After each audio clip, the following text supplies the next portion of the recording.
Hey guys, and welcome to the Alabama Saltwater Fishing Report, the first podcast to bring you the local fishing, whether it's good, bad, or ugly. I'm Matthew Isbell, the Bama Beach Bump, co-hosting today with Joe Vaya. What's going on, Joe? Man, I'm proud to be here with you, man. How's the fishing been for you this week? It's been exceptionally good. You know, we came out of a dry spell that we talked about a couple of weeks ago, and we finally have turned things around, and it's been exciting. Been a lot of fun. When you say good, what's been your species of interest? What's been hitting? What's been fun for me is we've kind of pompano have finally slowed down, and they may honestly still be around, but they've just kind of gotten hard to get to because of the other species like your ladyfish. But we've started targeting our whiting and redfish, our drum species. We've even seen some black drum showing up, like the puppy drum, which are good to keep and eat. So just a change of pace, which I'm excited about. It's always nice to change things up. It is in fact really good to change things up. And speaking of changing things up, I'm really excited about this week's show sponsor. It's Hilton's Offshore Charts and Hilton's Real-Time Navigator. And what we're going to do this week is we're going to talk to Tom Hilton. And Tom is going to give us a snapshot of what the Gulf looks like right now and give us some information on sea surface temperatures, chlorophyll, altimetry. It's going to be really cool. Something new we're going to be doing from time to time here on the Saltwater Fishing Report. So, Tom, welcome to the Alabama Saltwater Fishing Report. Hey, Joe. Glad to be here. Well, man, tell me, where's blue water right now? We talked to Chris Hood last week, and he was all down in the mouth about the dirty water in the Gulf. But I know you got eyes in the sky. So where is blue water? Well, the Mississippi River's been pumping out a lot of dirty water heading east from the Delta. So you're going to have to travel, I'd say, about 110 miles from Perdido Pass to get to the nearest really cobalt blue water. Now, 110 miles, that probably puts you somewhere around Nakika, if we're thinking about That's rigs. right. That's about 100 miles or so from Dauphin Island. And it seems to be that there's a line there. And yes. When you're looking for this information, you're trying to figure out where blue water is. What chart are you using? What are you using to measure blue water versus green water or even dirtier water like what we've been having? We're using chlorophyll sensors. When you click chlorophyll in the Hilton site, you get 4 images. They're actually 3 separate sensors. The advantage to that is they're taken at different times of the day, and you only get one shot a day. So some images will have data where another one won't due to cloud movement. And they're designed to measure the amount of chlorophyll in the water, which is green. It's what makes your grass green in your yard. And it's found in the phytoplankton, the plant version of the plankton out there. So when you got higher concentrations of phytoplankton, you got greener, more turbid water. Now, Tom, we've had a lot of these blue water captains on here like Patrick Ivey and Angelo DePaola and Chris Hood and Devin Potts, and they've been using these big words like chlorophyll and altimetry. And Butch and I have been having to Google. I'm sure Matthew's over there Googling right now, figuring out what this stuff is. I'm totally lost. This is like a biology lesson, science lesson going on right here. I don't even know what's happening. I'm starting to get the hang of this. So chlorophyll is really going to help us find blue water, and which is most important for the guys that we're looking for cleaner water, whether we're fishing for king mackerel and amberjack a little bit closer in, or when we get out into fishing for blue marlin, wahoo, and dolphin, and everything that we like to chase in blue water. We want to find cleaner water generally.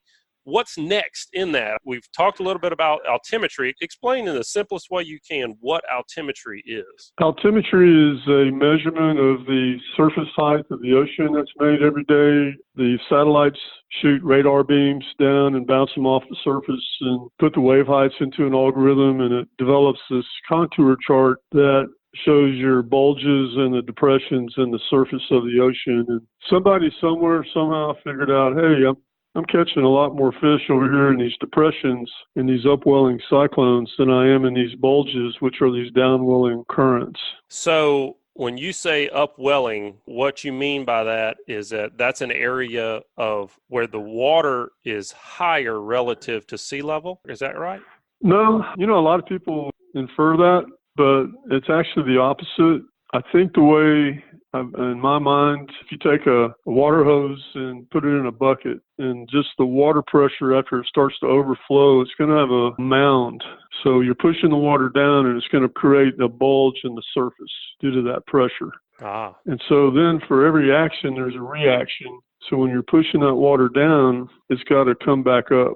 So the position of the loop current and the warm core eddies that peel off of it are a prime reason, not the only reason, but a very important reason as to why the area offshore the Mississippi Delta and Alabama area, Florida Panhandle, is such a world-class prolific fishery, is because the proximity of the loop current coming up into the Gulf is trying to reach the Delta in that area, and then it turns and exits out between Miami and Cuba. And so one of the byproducts of having this very dominant current, downwelling current, is it's the byproduct or these constantly shooting these upwelling cyclones to the Delta and to the area inshore or offshore of Alabama. Interesting. So let me make sure I got this right. Upwellings are actually going to be areas where it's going to be lower relative to sea level, and downwellings higher. Correct. Okay, yep. So it's a little bit counterintuitive to what you would think, but it really is. I mean, you're not the first person. So ultimately what we're looking for, though, is upwellings, right? We want to find areas where the nutrients or the cold water are being pushed up from the bottom. Is that Correct. What we're looking for? Yeah, so the downwellings are pushing everything down, including the nutrients. So it becomes devoid of life. There's nothing to eat. And so then the upwellings bring the nutrients up from the cold depths up to the surface. They interact with sunlight, and that's the beginning of the food chain. So that's really conducive for creating life. I'm going to throw another curveball in. All right, so I think we understand what altimetry is now, but what about oil rigs? So if we're looking at the Nakika rig, which is in blue water right now, if it's in an area of bad altimetry, if it's in a downwelling, does that mean that fish are not going to orient, not going to be in that area? No. The big assumption on altimetry is that these are free-flowing open ocean currents. And with the introduction of these deep water oil structures such as drill ships and semi-submersibles and spars, the bait is no longer free-flowing with the currents. It's sticking within the refuge of the structure. And I'm looking at the altimetry right now, and Nakika is right in the center of this downwelling area. It's in a positive, I'm going to say about positive 28 centimeters above mean sea level, which is not real good for you in general terms, but when you're rig fishing, you can pretty much throw the altimetry out the window because the bait's not moving with the currents. It's just sticking in there. And if the bait's not leaving, the predators aren't leaving. With rig fishing, it seems like you're going to want to depend more on the anecdotal reports, talking to other fishermen who fished there, how they did rely on pressure, how much pressure's been put on those structures by other fishermen. But it seems like what you're saying is that if we can find a rig in blue water, in good altimetry, then we're doing ourselves as many favors as we can as far as being able to locate fish if we don't have any of that anecdotal reporting from our buddies. Right. And, that's the basis of Hilton's is trying to find areas where you have the most overlapping favorable conditions. Let's say that you have a really good sea temp shot under your arm, you're heading offshore, you got a really strong temp break, let's say that's bisecting the shelf. I like that. That's an ace. And it's kind of like playing poker. So I've seen some poker hands won with an ace high nothing, but not really many times. I mean, it can be beat by a pair of deuces, right? Right. So then you say, well, that tip break is dovetailing with a color change. I like that because there's more likelihood to have bait on this off-color side that's going to be able to hide. And that's a pair of aces. I'm feeling pretty good about this now. And let's look, got some pretty decent current in there. I like that. That's 3 aces. So I'm feeling pretty good about my hand now. Let's say you got some really good altimetry. Hey, I'm all in. I'm going to be working this area. I'm not going to be leaving it because if you get 4 or 5 indicators that are all pointing to go on this, then you're going to have a hard time getting me off that spot. No, I like that. That's a very good analogy. And, that's kind of the last thing is that water temperature is another potential ace, I guess. What are you looking for, though? This time of year is so hot. What is a cooler sea surface temperature relative to what we've got right now? Well, like in the springtime, you're looking for warmer water. In August and September, you're looking for cooler water. So if you're in areas that you got 89 90 degrees on the surface. It's really getting to be a little too hot. You want to try to find areas where it's down into the mid to lower 80s. 83 is really my median that I look for if possible for marlin and tuna and so forth. So really that's it. I want to avoid areas that are just too hot right now in this time of the year. Well, Tom, I know there's a lot more to this, and I'm looking forward to having you back on in future shows and we can talk a little more. But tell me right now, if you were leaving out of Dauphin Island or Perdido Pass going to Blue Water this weekend, where do you think you'd be heading? If I were fishing, I would start in between Nakika and Houdat in that area and work my way. There's so many targets that are in that cobalt blue water south of those two rigs. You know, Blind Faith, Deepwater Conqueror, Thunderhawk, Thunderhorse. I mean, there's probably a dozen of them inside of this pocket that's come in from the south. So you've got green water that's surrounding it. So it's a pocket that, in my experience, sometimes those pockets will corral the fish. And so you have more likelihood to be successful because they're not wanting to venture off into this off-color water. Not to say you can't catch fish in green water, because you certainly can. I've seen some huge marlin and tuna come out of some just ugly green water. But I think your odds increase as your water clarity is better. Your blue-green to blue water is really what you're looking for, and structure. Well, Tom, thanks again for the knowledge. I've learned a lot. If folks want to learn more about Hilton's offshore charts, Hilton's real-time navigator, what's the best way for them to find out more information and take a look at what you guys offer? Our website is realtime-navigator.com, realtime-navigator.com. Well, Matthew, is your mind thoroughly blown? I feel like I'm going to have some kind of test. I'm like super stressed out. I have really high anxiety. I feel like I have like this really big test coming up that I'm going to have to prepare for now. Yeah. First step is define. You got to write your definitions. I want you to go home tonight. I want you to write out chlorophyll, altimetry. What was it? Altimetry. I can't even say that word. I want you to write that out 10 times tonight.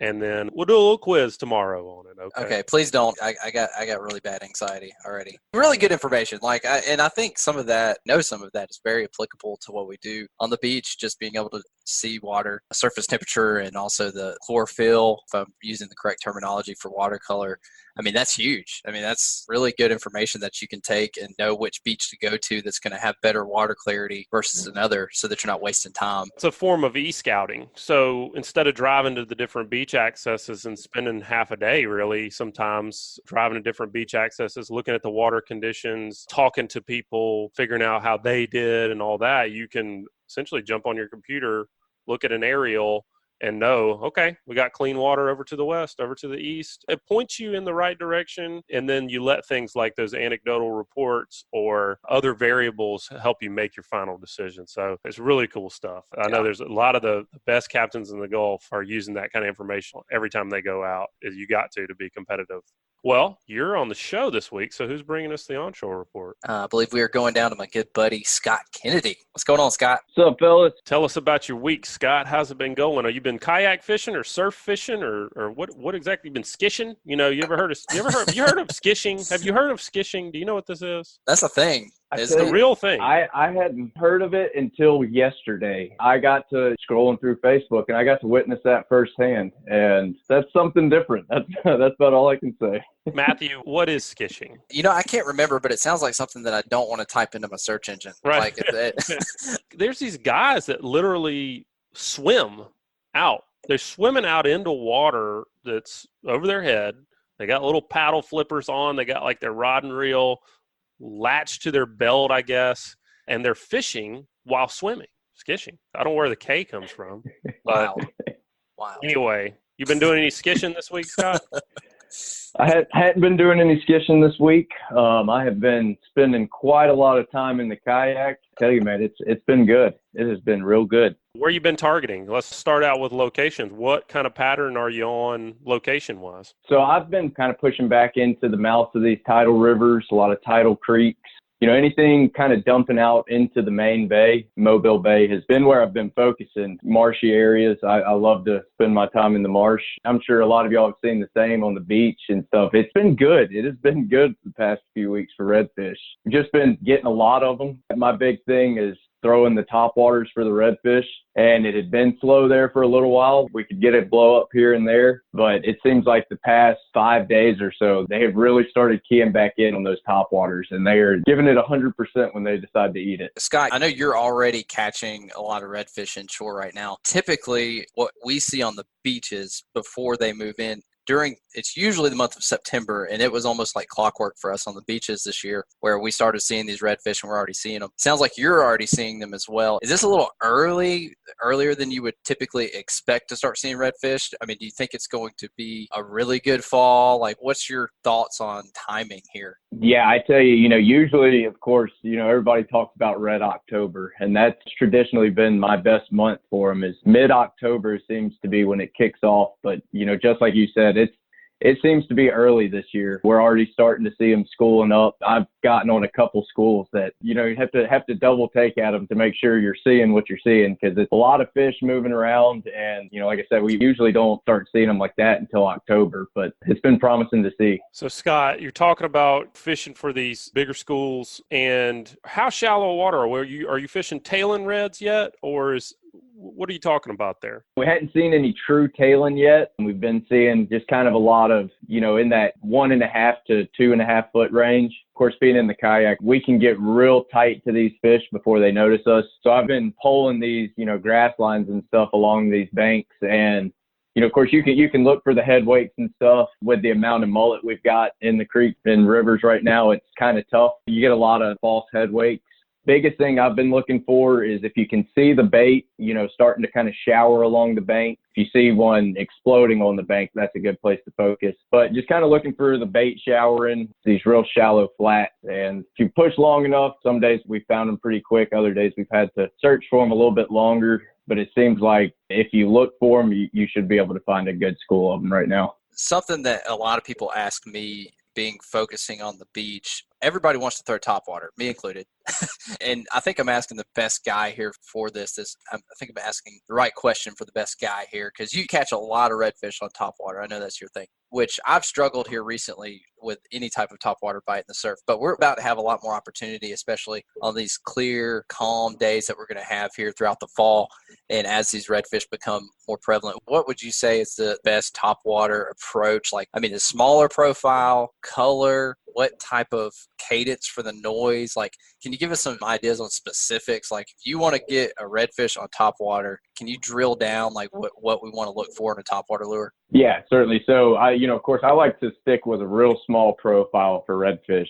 I'm usually throwing a spook junior or a skitterwalk junior, just something underneath. I think that skitterwalk junior is 2 3/4 inch. So it's a pretty small bait, and it's got a little bit deeper knock. I've noticed that deeper knock, kind of that single knocker has been, for whatever reason, it seems like those redfish like that a little bit more. As far as color, I have caught them on pink. I've caught them on bone colored. The lure company in Louisiana, Overcast, they make one that's called the Double Dentist, and it's chartreuse on the tail, black in the center, and red on the head. It's just a wacky color, but I've caught them on that color too. So I think color doesn't make as much of a big of a difference as much as just kind of that smaller profile, deeper knock. And I usually work it really slow. When I'm working for redfish, I might do a knock, every half a second to a second, just a real slow twitch. Of course, once I see them, a lot of times redfish are notorious for missing your topwater. So once they hit it and they do that initial strike, I might do my pops a little bit quicker. But until I get that strike, I'm working it pretty slow. So, Scott, I love redfish, but I don't love them as much as I love flounder. Let's talk about flounder a little bit. What have you been doing? Tell me where you catch them, exactly how, and I'd like the GPS coordinates, please. Wait a second. Did you just hate on some redfish? No, was that the vibe that I just got from Joe? It wasn't hate. It was, I just said they're second best. That's just all there is to it. Everybody wants flounder. Flounder gets all the glory, man. It's just because they're relatively unique with regards to what we catch. And so I know I've seen a couple of your photos online, Scott, so I'm not going to let you get out of here without talking flounder a little bit. Oh, yeah. Okay. Well, I'm not going to lie. I will not call myself a flounder fisherman by any means. I have started to get a little bit lucky over the past couple weeks.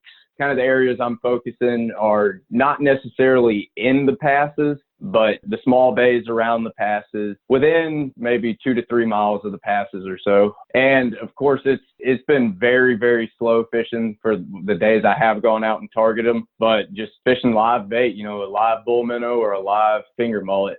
Just fishing it on the bottom and going real lightweight, just enough weight to keep it on the bottom. But, you still want that little minnow to be able to run around a little bit. Just kind of working the sandy flats, if you can find those within the vicinity of a pass. Man, a lot of it has just come down to getting lucky. I got one the other day. I was actually wade fishing for redfish and ended up getting a flounder. And it was real early. And I think, if you're fishing for the flounder on the beach side, I think that's kind of key to them. It seems like that sunrise, that first 30 minutes, anything past that, you're kind of wasting your time on the flounder. But they're going to move off into deeper water at that point. Yeah, that's what I've noticed. And of course, this is all just what I've seen the past few weeks. And like I said, I'm not a flounder fisherman by any means. Well, let me ask you this. So one of the things I've always struggled with flounder fishing is if you're fishing with live bait, you're fishing with some kind of a Carolina rig.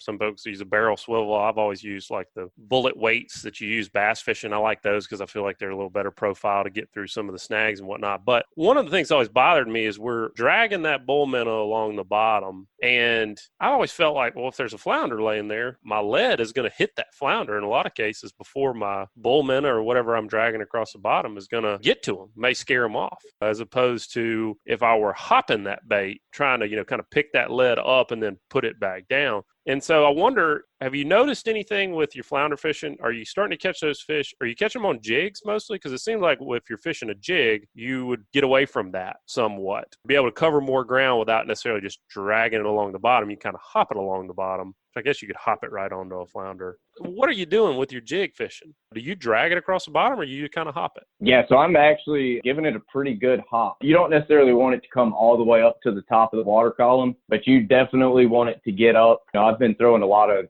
paddle tails when I haven't been throwing the live bait. The paddle tails, getting it up kind of gets that little bit of action to them. And then, of course, like you said, you're not dragging it across their head because, of course, I feel the same way as you. If you drag that lead across them, it's either going to send them scooting or they're going to shut off. They're not going to want to bite after that. So hopping it is definitely key. Well, Scott, we're not going to let you get out of here without an onshore tip. This week it's brought to us from KillerDock. KillerDock brings the upgrade that not only will keep you cool and clean, it will make being on your dock enjoyable again. KillerDock combines durability, function, and design to uniquely upgrade your entire dock experience. Visit KillerDock.com to check out the greatest fish cleaning stations known to mankind.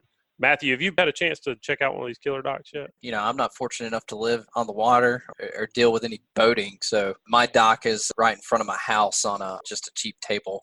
Well, the really cool thing about the design of the KillerDock is that they design them with a negative angle. So all of the fish slime, the water, everything when you're cleaning fish actually drains away from you. It's not a flat surface. It's just got just enough angle so that all that slime and grime and nastiness kind of flows away from you. The other cool thing they do is they channel all that wastewater and slime and scales down through the actual legs of the table. So that all that stuff goes into the water as opposed to splashing down on the dock at your feet and having you standing in scales and slime. And if you haven't seen them yet, y'all go over to KillerDock and check out some of their different designs. They've got long ones, short ones. They've got some with slots, some with holes. It's a really cool design made right here in Alabama. All quality stuff made entirely in the United States. Really cool company, really awesome products. Sounds brilliant.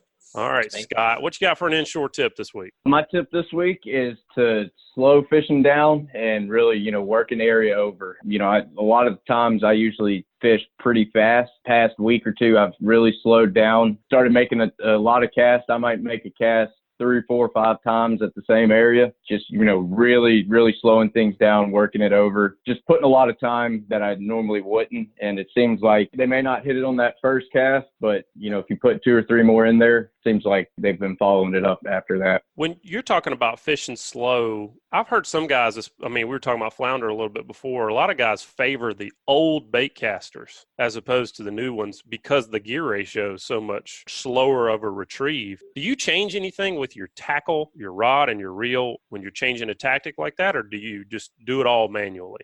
Usually just do it all manually. So it can be one of the toughest things to do to convince yourself to slow down, but it's been paying off for us. You're talking about slowing down. When do you make the switch? What told you to make that switch? That's what I'm more interested in is how did you start? What made you slow down in the first place? And what's going to make you speed up if this stops working? At what point do you know when to make the change? What kind of keyed me in on it was I was actually running, one of our kayak guides a couple weeks ago. And we were fishing with this guy, and he was really taking his time. And I was just about to tell him, all right, let's move on. Let's cover a little more ground. And, he had casted at this one pocket probably about 10 different times. And, just as I was saying, let's go, he ended up hooking a really nice redfish.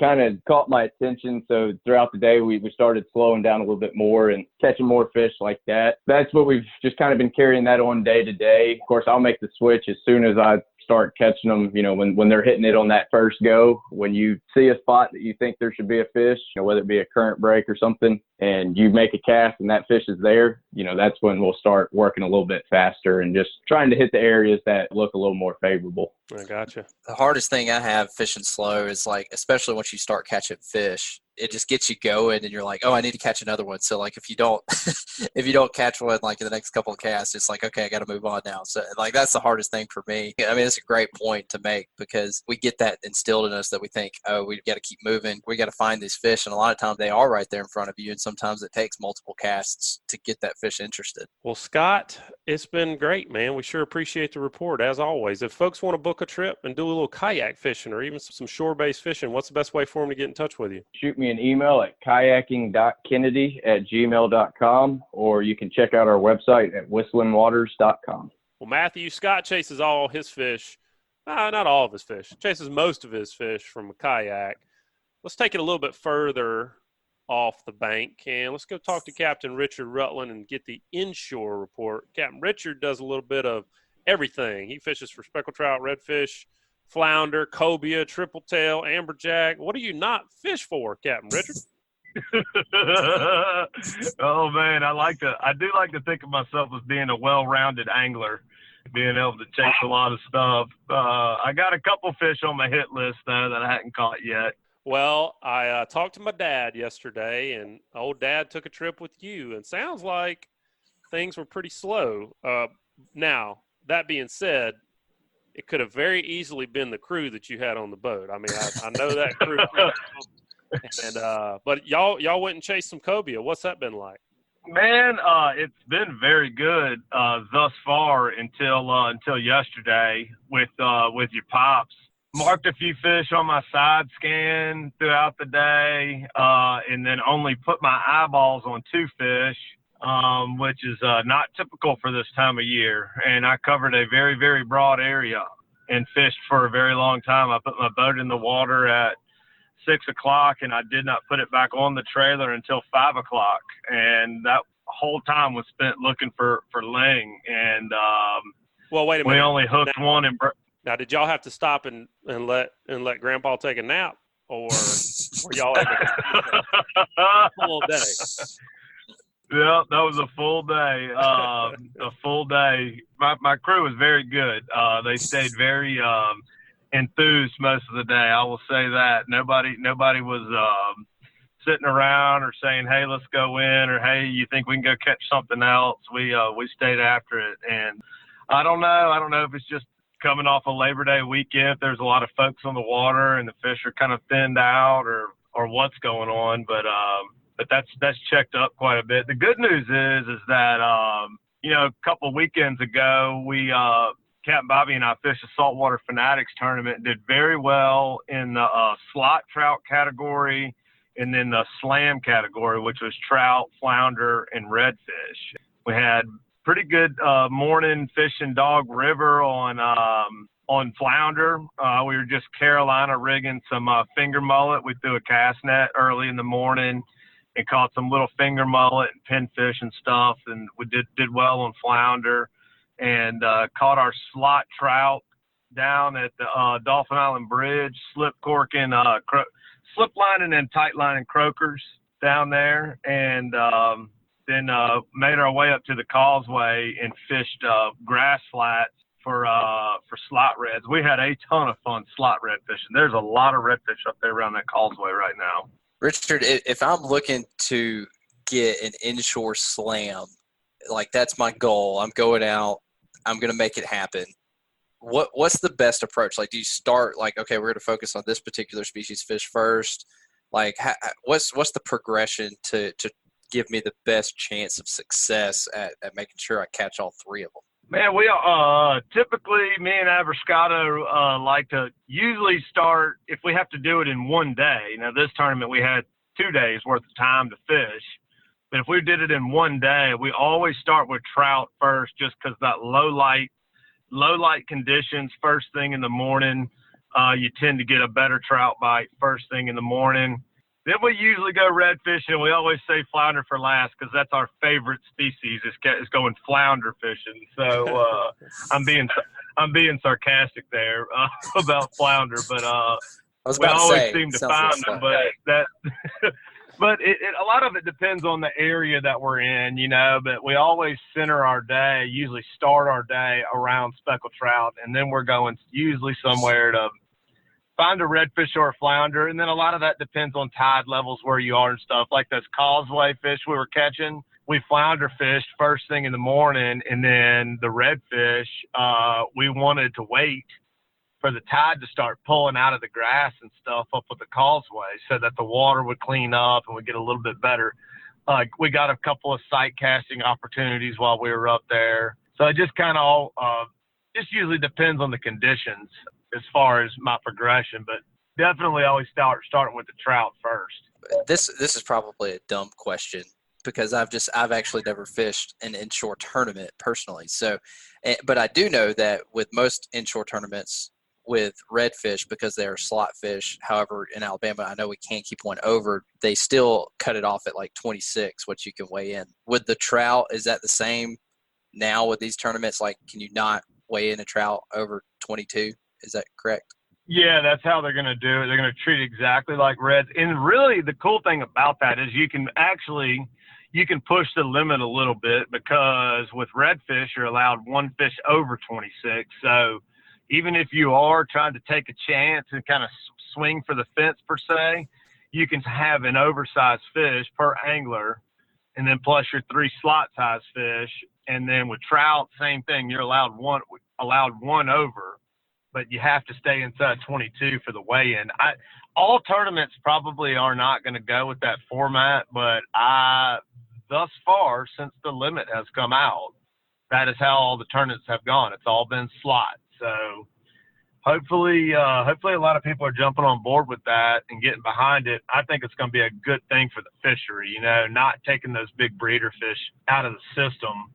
You know, not only is it not taking those big breeder fish out, but you're not taking them out at an inordinate rate. That's the thing about tournaments, is that, you know, if you're killing an abnormal amount of really big fish in a short period of time, because you're high grading, you're trying to find that big fish. So that slot it's important, I think, when you're talking about tournaments, that's really doing the right thing for the fishery, and it still allows you to compete and everybody be on the same playing field. Yeah, I agree. And I still think even with the slot, you know, a lot of people are saying what you just said, leveling the playing field. But if you do it, if you know what you're doing, you get out and do your homework ahead of time, you can find bigger size slot fish. You know what I mean? Like an Alabama red weighs significantly, like an Alabama redfish weighs significantly less than a Louisiana redfish does, just because of their habitat, you know? And it's the same way with speckled trout. I've noticed a lot of times, generally the further up the bay, like towards Mobile River, that you get, the speckled trout are usually a little bit rounder in nature up there, because I think their diet is different up there than it is like maybe down in the lower end of the bay when it's hot like this, because their diet's more finfish, mullet, menhaden, croakers, stuff like that, versus fish on the bottom end are eating a lot of shrimp. So, that's not as high in fat and protein as the finfish are. So it's possible to still be ultra super competitive within the slot and be good at that than just saying, oh, well, 22 inch is a 22-inch fish. They all weigh 3 pounds or whatever. So it's going to be interesting to see what happens.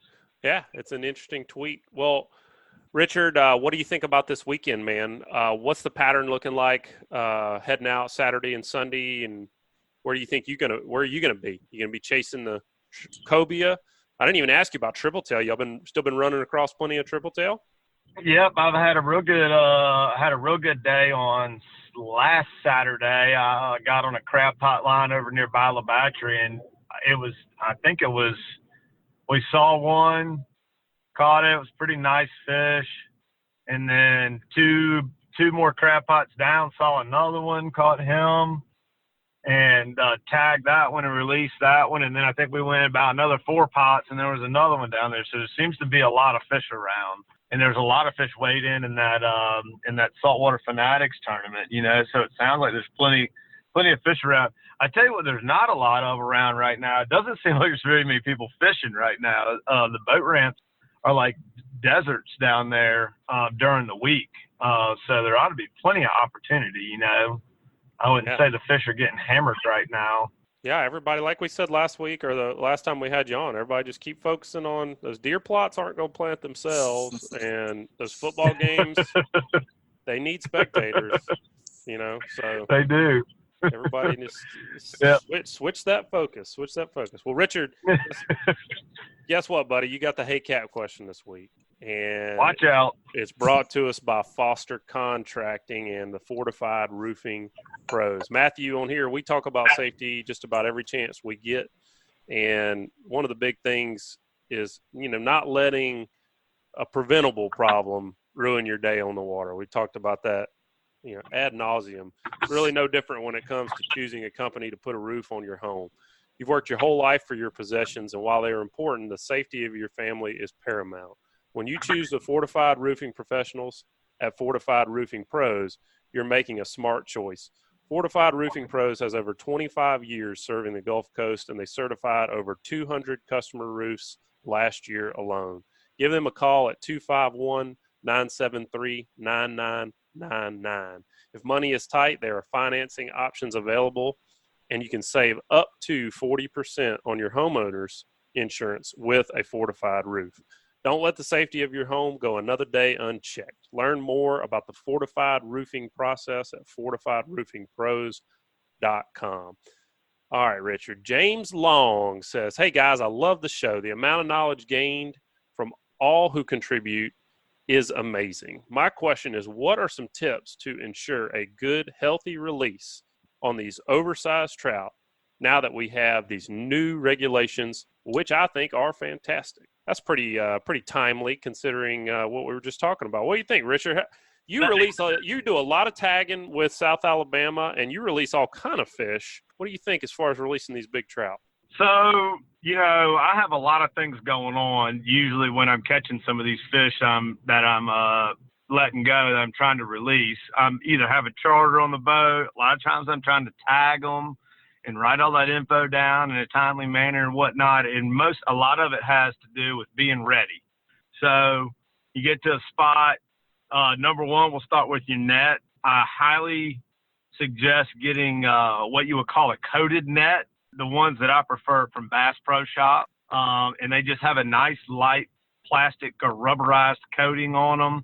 And what that does is when you net the fish, it's not going to harm their slime coat too bad, because trout in particular are very delicate, very susceptible they're just delicate. They're just not real easy to keep alive. So number one, start with the net. First thing I do is dip the net in the water before I net the fish. That way it gets it wet and you're not hitting the fish's slime with the dry net. So I like to make sure the net's good and wet, net the fish, get him in the boat, and then I like to get my hands on the fish as quickly as possible and then start getting the hook out and whatnot. And then I usually, with my tagging stuff, if you're going to tag, I have all of that ready. I usually have my tag number already written down in my book, and then I'll stick the tag in the fish, take a measurement, snap a picture if we're doing that, and then let the fish go. The other thing too is to wet your hands before you touch the fish. That's another thing that can help promote keeping the slime coat nice and healthy. So wet your net, wet your hands, and then be ready, like I said, before you tag. So I'll have my tag already loaded in my needle, already written down in my book for a trout or for a redfish, whichever one we catch. Pop the tag in there, get a quick measurement, and then just go straight back to the water. Richard, what about for the guys that are weighing live fish in some of these tournaments? We're talking about releasing trout, and obviously I think he's talking about doing it immediately. But what do you do differently when you're holding on to that fish for a while and then you're going to try to release it later? So number one, like getting your live well ready. That's the first thing you want to do. Is generally when I'm in the boat, when we put the boat in the water, if we know we're going to go whatever area we're going to go fish, we're going to go try to get the saltiest water that we can find or the cleanest looking water that we can find in the area. We fill our live well up and then we seal it off and we recirculate the same water all day. Well, not all day, but we'll make a couple water changes throughout the day. So we'll recirculate this time of the year when it's real hot. We're definitely cooling the water down. People will carry frozen ice bottles, or we just usually take Ziploc bags and fill them up with ice and seal them. You don't want to put the ice straight in the water because it's got chlorine in the water, in the ice, so that'll kill your fish. And then we also are going to want to treat our water with something. There's several different products out there you can put in your water to help remove ammonia, and it also allows more dissolved oxygen to stay in the water. One of them is called G-Juice, and then another one's called Rejuvenate. That both work real well. And then throughout the day, you want to do a couple water changes. You'll start to see that ammonia build up in the water. It'll get real foamy, or you'll start to see this kind of like almost brown to grayish looking funk, I would call it, floating up on the surface. And that's when you want to do a water change and then start all over again. Put new water, drain some water out, put new water in, cool it down again, treat it again. And so, you want to use things like air bubblers if you've got those to help promote oxygen. And then when I was talking about recirculating, that's where you have a pump hooked to your live well. That's basically pulling water out of your live well and then spraying it back in your live well. And you can get a spray head that's directional. And I kind of like to get a little bit of a current in my live well to where the water is just slowly kind of spinning in your well, if you can do that. And what that does is promote, it encourages the fish to almost swim into the current a little bit, and that seems to be a really good trick for us. Excellent stuff. Very thorough. I like that, Captain Blood. Well, man, as always, thank you very much for the report. Great report this week. If folks want to do a trip this fall, you got some dates open coming up? I do. They're a little slim, but I do still have a handful of dates in October, and then November still. I've still got some decent availability in November. So anybody can just find me on Facebook or my website, or just call me at 251-459-5077. I'll be glad to get you booked. All right, Captain Richard. Well, we'll look forward to having you on again soon. Stay safe out there, bud. Thank you, sir. Matthew, do you feel like you're ready to enter an inshore tournament and go after the slam? Yeah. I know how to target or what to know that there's bigger 22-inch trout to go find, and I really like what he said about pushing the limits. I've never even thought of that. I've never been in a tournament, but the fact that Alabama lets you keep one over for the redfish and the trout. That, I mean, if you've got one that's like kind of touching, that might shrink up on the ice kind of thing, where you can really kind of almost get there, like keeping those. But if it is over, you're still okay. Like, that was smart. Yeah. He knows what he's doing. Yeah.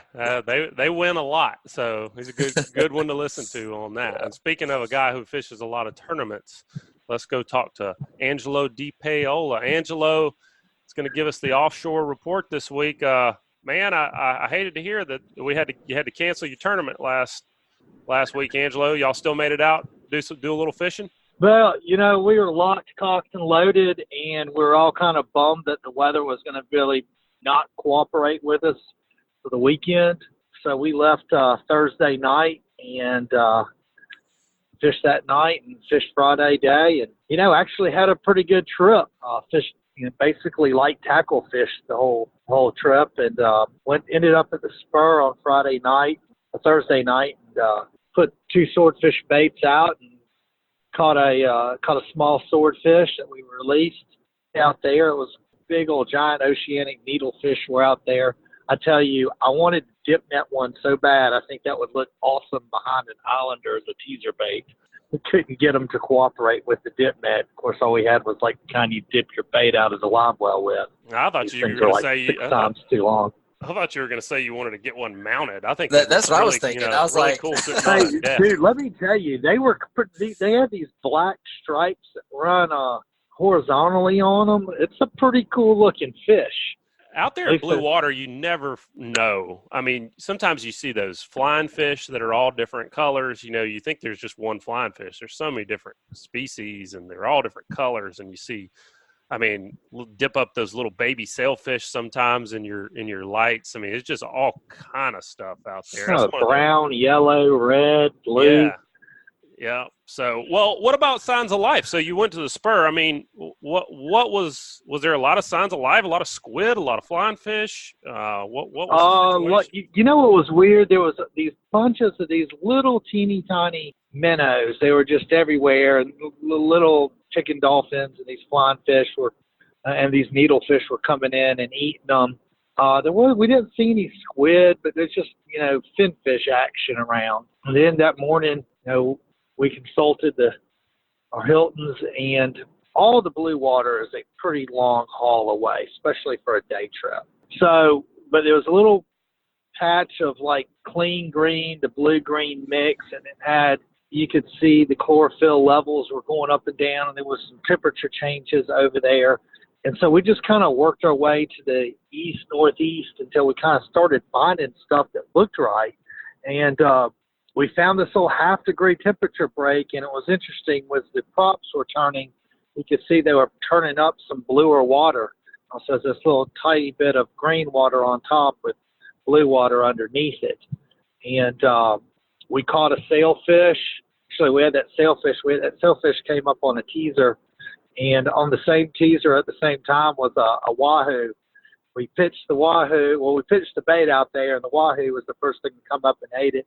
And we missed that fish, and then we kind of went in this slow turn on the teaser side, and it kind of put the teaser in the second pitch in some clean water, and the sailfish came up and ate the second pitch. And so we got that. Buddy of mine's little 9-year-old son caught that fish on light tackle, 30-pound test tackle. We had a shot at a white marlin. Later on that day, it came up on the J-hook bait, and we didn't get the hook in it.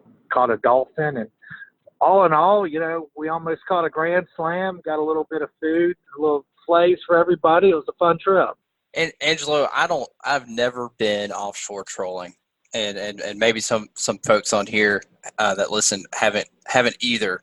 So here's a question that I've got for you. When you're trolling and you're running into these different species of fish, when you see that, like when you start catching a sailfish or the white marlin or whatever you start seeing, based on your spread that you're trolling with, do you, based on the fish that you start to see, do you change it up once you start seeing different species? Like, okay, this is going to be a better opportunity today, so we need to focus in on this? Because that's something I do when I'm fishing. Like if I know, hey, based on what we're starting to see and what we're starting to catch, we do kind of change up what baits we're throwing or how we're doing our rigging to capitalize on a particular species. Do you change anything up once you start kind of seeing what's happening, or do you kind of stick with what you started with and keep rolling with that? No, if we're running bigger lures and we're starting to see a lot of white marlin and sailfish that day, like that tackle is just, it's hard to get a big hook in the fish's mouth, and we'll pull that out of the spread, and vice versa. Sometimes we might pull more of our hooked armed baits out of the spread and just run hookless teaser baits, just because we know if we're able to see them and switch them over to a circle hook bait, that our hookup ratio is going to be that much better. But you got to have the right guys in the boat with you that are like, you can't be drinking Bud Lights all day and, sitting in the salon watching TV. Like, you got to have some guys that are out on deck and there to fish. Now, there's nothing wrong with drinking Bud Lights all day and sitting in the salon and watching TV. I was about to say, Angelo, that you just counted me out on this, man. I'm not going to be getting much help out there. Angelo, you just offended 90% of our listener base. So keep your comments to yourself. I'm just saying, you gotta gear your tackle to yourself sometimes. I mean, look, if you know it's going to be one of those trips, you get a cold pop and, put a bunch of lures out there and just, button the drags up and wait for something to eat it. It's not a bad way to fish. A ton of fish get caught that way. But everybody, some trips, like, you get the right guys with the right kind of mindset. There's just something super cool about pitch baiting a fish, like coming watching the fish eat and getting to hook the fish yourself. Like, if you enjoy the skill involved with that, then you can do some things and you can increase your hookup and catch ratio. But hey, like, sometimes I like to go out there and drink me some Coors Lights. And it's Coors Lights. Let's just. Yeah. Well, I'm a Coors Light guy. I could see that. So it just depends on what you're going to go do. Get you a boat drink and have a good time. It doesn't always have to be all serious. Angelo, I want to take you back to something you said. You were talking about those little pockets of cooler water. And earlier in the show, we were talking with Tom Hilton. He was talking about right now looking for those areas where you got a little bit of cooler temperature. It sounds like that's exactly what you guys found. Now, when you found that, what did you change? Because I'm kind of imagining there's these maybe lanes of cooler water or pockets of cooler water that you're running across. When you find that water, did you do anything to kind of grid that out and try to find more of it, or was it just a matter of covering ground? You were gonna run across what you ran across. Well, we were covering ground, and then we'd start if we found something, we'd start boxing that area. And what we noticed is, and if you do this a lot, there's a guy I fish with a lot. His name's Sean Clements. He's one of the best guys I know at this.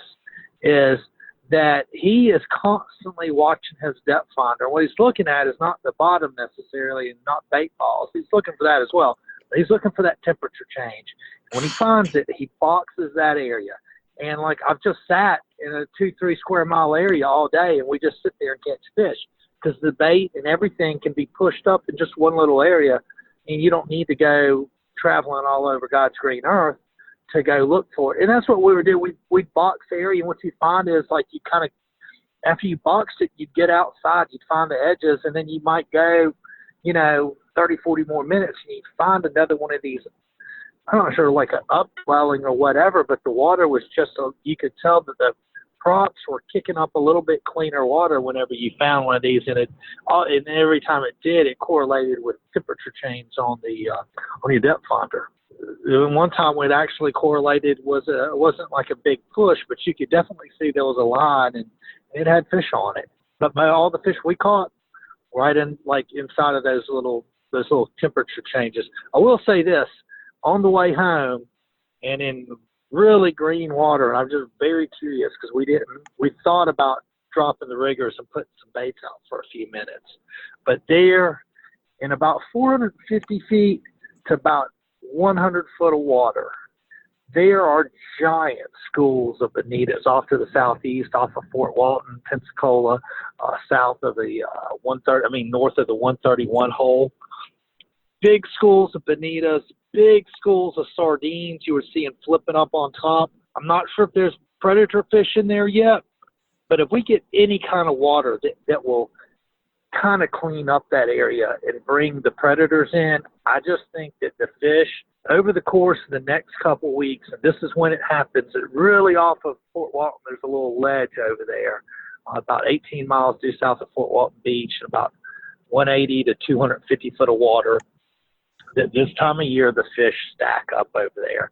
Lots of whites, lots of sails, occasional blue marlin, and the bait is over there now. So we'll fit the water and the fish will move in. It is going to be a really good year of fishing over there. Yeah. You'll end up getting lots of wahoos and dolphins, and almost every day will be a multiple billfish shot kind of day. We just need a little easterly push and get some cleaner water in here, and we'll be in good shape for the fall. The story of the weekend was supposed to be 2 additional days of red snapper fishing. Judging by what I saw at Billy Goat Hole on Dauphin Island, I don't think a whole lot of people made it out.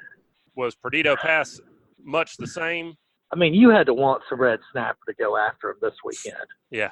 I think that most people on this side of the bay pursued the bushwhacker instead. Yeah. The mighty plentiful. Bushwhacker. Yeah. No limit either on those. No. And you don't need a special permit either.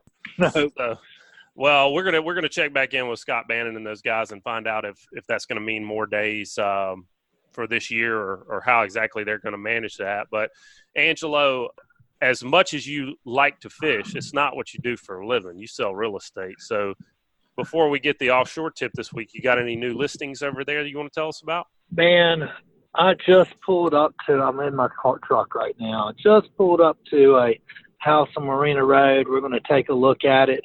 I don't have a number on it yet, but it's completely redone, multiple boat slips.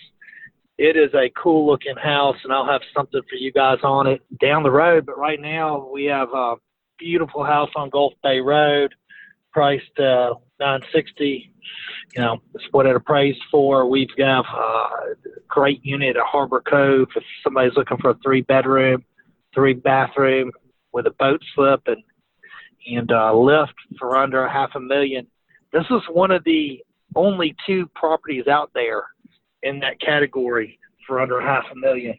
And this one's up on the 4th floor. It has a great view looking right out Perdido Pass. If you're a fisherman, you are going to love it. Those are the 2 that I really like right now. Isbell's getting his checkbook out right now. Oh, yeah. Not talking. Be running a fish camp. Isbell will have like bed and breakfast, fish, beach charters, everything going. My wife will sing for them. We'll cover all the bases. Man, I like it. Well, what you got for an offshore tip, man? What'd you learn out there?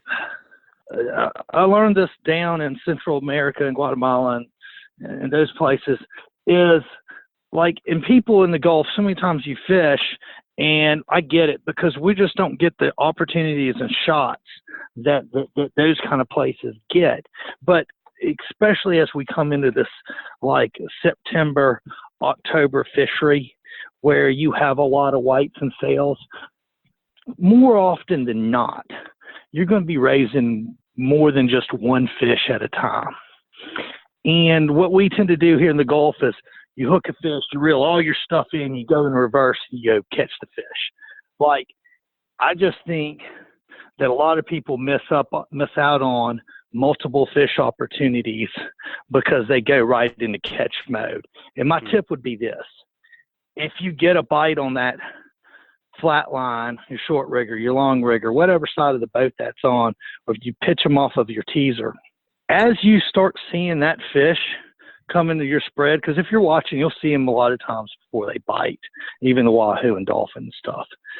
Start making a slight turn towards whatever side of the boat that bait is on. I mean, yeah. So if the fish comes up on your right side, you don't want a hard turn, and a very slight turn. A little bit of a turn will put all those baits in a little bit cleaner water so you can see a little bit better. The other thing I'll do, after you hook up, instead of reeling all your stuff in, continue on with that turn. It's going to give you an extra 1 to 3 minutes of fishing with that first fish hooked up. What we like to do is we hook that fish, we'll actually back off the drag some so that fish can do what he wants to do without just going completely berserkers. And I can't tell you how many times we pick up a second or a third fish from doing that. It just gives you a little bit. And when you look at it, if you're not getting a whole lot of opportunities throughout the day, but you're able to capitalize on, multiple fish opportunities when they do happen, it just makes your trip that much more successful, and it's going to make you a better fisherman. I will tell you, though, it is not easy.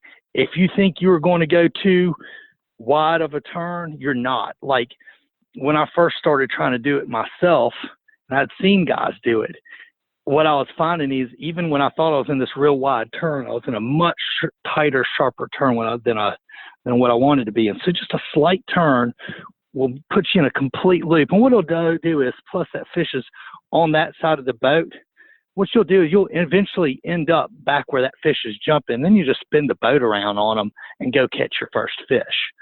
It's way easier to chase a fish with the pointy end of the boat versus the flat end. That is an excellent, excellent tip. And I want to get a little bit deeper into it. So do you clear any lines at all? I mean, do you go ahead and clear lines on the side? So if you hook the fish, you know what, we might clear a lot. lot. We might clear the flats out of the way if we have them. A lot of times on our boat, we don't run a flat. We don't run the flats. Like that gives us the pitch lanes to pitch a bait off the teasers. So, what we like to do is run a 4 to 6 line spread. If we're running 4 lines, we're running our short riggers and our long riggers and our teasers and a dredge if we have them. Excellent. On a 5 line, we'll add the long center, and on a 6 line, we'll add a mouse trap. I like the mouse trap. It can be a bigger bait. The problem is, like if you switch a fish off for your teaser, like instead of getting the chance up at them on a circle hook, you tend to get them over onto the mouse trap, and then you're kind of in a snag and drag situation in that scenario. But like I said, it depends on how active your crew is. We like to leave them all out. If anything, we might pop the short riggers out, especially if we have those set up on circle hooks, just so we can go ahead. That can actually go into a pitch bait scenario right off the bat. I was just about to ask a question. You kind of hit on it right there, and I love tips like this where it's simple but it makes such a big difference. Just the simple fact of the longer you have bait in the water, the better chance you have of catching fish. And one of the things that helps us on the beach when we're pompano fishing to be fast, to be quick, is the type of bait that we're using. Like if we're able to use Fishbites versus shrimp or sand fleas or something, it allows us to move a lot faster. Like we can, once we catch a fish, get it on the beach, get it unhooked, we can immediately get that bait back in the water if those schooling fish are coming through. Is there a bait or a rig or something that is faster for those situations that help you quickly move to get that bait back out into your spread? So, like for me, and I've talked about it on this show, and I'm probably like a kook about it, but I like to fish with grubs versus ballyhoo a lot of time. And the reason being is, like, you don't have bait blowout. Like you said, you put a piece of shrimp on a pompano rig, like, good chance you reel that in, and there's not a bait on there, right? Mm-hmm. Right. Same thing with a ballyhoo. Like, just a fish could come and whack it with his bill and tear the bait all off. Well, a fish whacks the grub with its bill, you're still fishing. So, yeah, in that scenario, like, that's what I like that for. Like, I'm totally, like, just like you said, a school of pompano come by, and, like, there's your opportunity right there. Like, it may be 30 minutes to an hour of good fishing, right?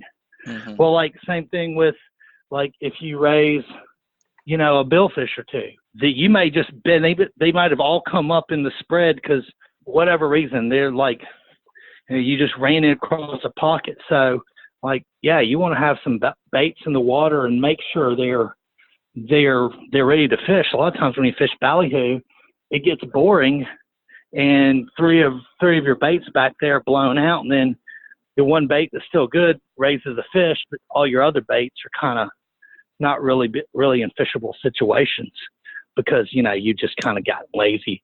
Been a long, slow day of fishing. Bud Lights. Yeah, that happens. Bud Light. I get that.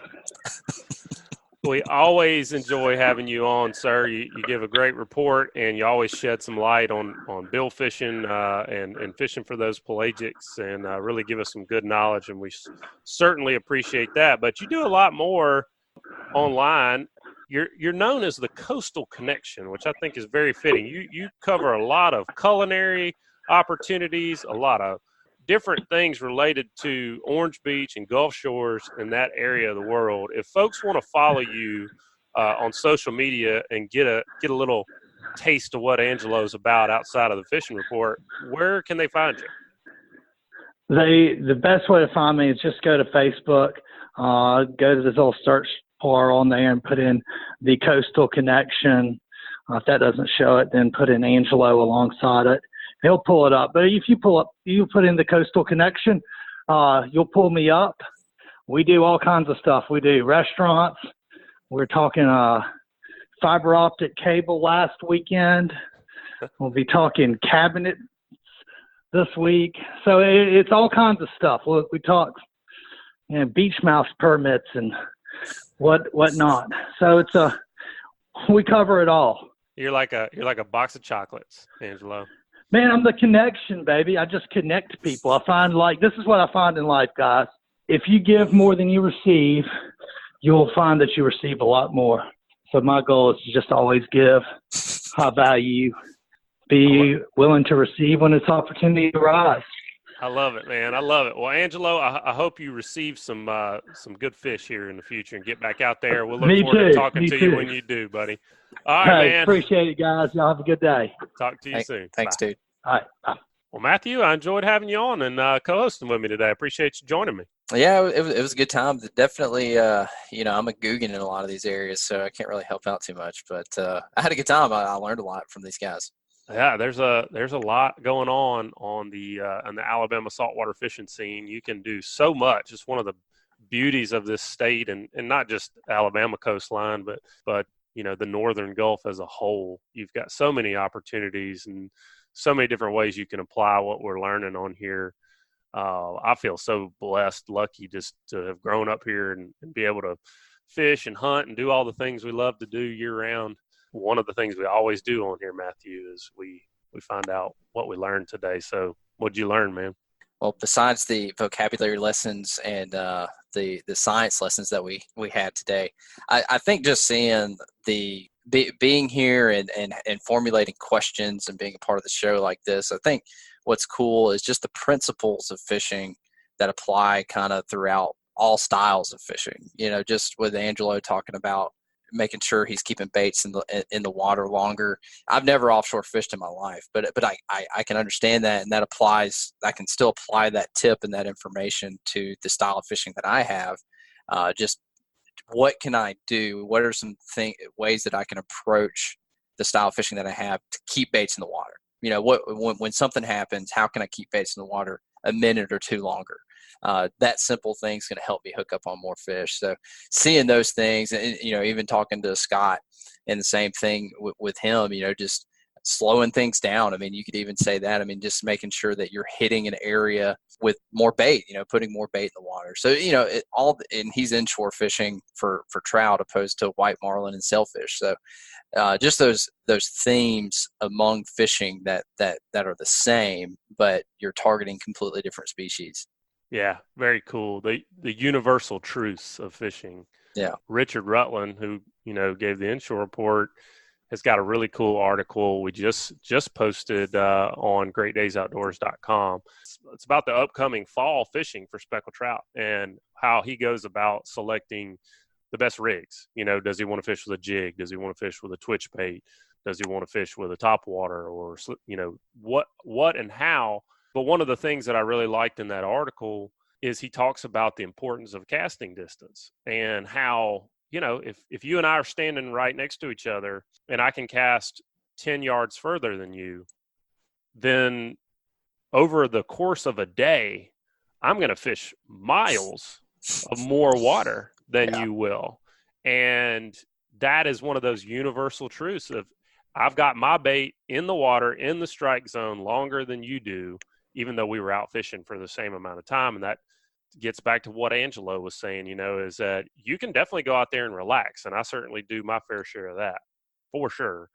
But when it's time to fish, the guys that consistently catch fish are the ones that they're working at it, man. When I was working on a boat for a living, we never sat down, never took a rest. You're constantly managing your bait, managing your tackle, changing things around if something's not working.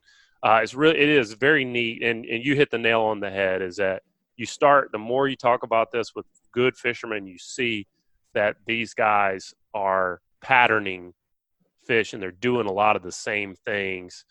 And I like to see that same thing Tom Hilton was saying, whether it's something that we might not understand all that well yet, like altimetry and chlorophyll and sea surface temperatures. He's got an article we just put up on Great Days Outdoors, and all about using those satellite altimetry charts. And we interviewed him and got really in depth with upwelling and downwelling. And there's a lot to it, but the reality is, I love what he was saying is stack that deck in your favor. You want to find a pair or, trips is better than a pair. So exactly. Yeah, try to find those ways to stack that deck in your favor. So, well, great show, man. Good luck with this fall. If folks do want to book a trip with you, is there any availability on your calendar? I'm surprised you were able to come host with me today. Yeah, I try to keep some days open to be able to relax or do stuff like this occasionally. But yeah, I got a lot of dates open for the fall coming up. So if you want to check me out, just best way is probably my website. It's staybummy.com, STAYBUMMY. All right, folks, that's going to wrap it up. As always, we appreciate the support wherever you listen to podcasts. Please be sure to subscribe and shoot us a review over on iTunes. They really help keep the show ranking high, and we really appreciate it. And we love hearing from you guys. And as always, send us those Hey Cap questions at Alabama at bestfishingreport.com. We'll send you a CCA CDEC ruler. And if you'd like for us to email you the show, just head over to greatdaysoutdoors.com/ASFR, and we'll send you the new show each week. Y'all have a safe week and keep whacking them. This week's Alabama Saltwater Fishing Report has been brought to you by Coastal Conservation Association of Alabama. Check them out at ccaalabama.org. Also brought to you by Geico. Call Ron Davis, Geico agent, at 251-445-0053 or visit him online at geico.com/mobile-al. And also brought to you by Daycool Heating and Air, your home performance specialist. Contact them at 251-260-3858 or check them out online at www.daycoolair.com. License number AL07028. And also Whistling Waters Kayak and Charters. You can check us out at whistlingwaters.com or shoot us a phone call at 251-408-2604. And also Great Days Outdoors, the South's finest hunting and fishing magazine. Pick up your copy wherever magazines are sold or check them out at greatdaysoutdoors.com. This week's Alabama Saltwater Fishing Report was brought to you by me, Joe Baya, and National Land Realty. If I can help you in any way with the purchase or sale of land in Alabama or Florida, whether it's timberland, farmland, recreational land like hunting land, or even agricultural land or ranch land like horse farm, drop me a message at jbaya@nationalland.com. That's JBAYA@nationalland.com.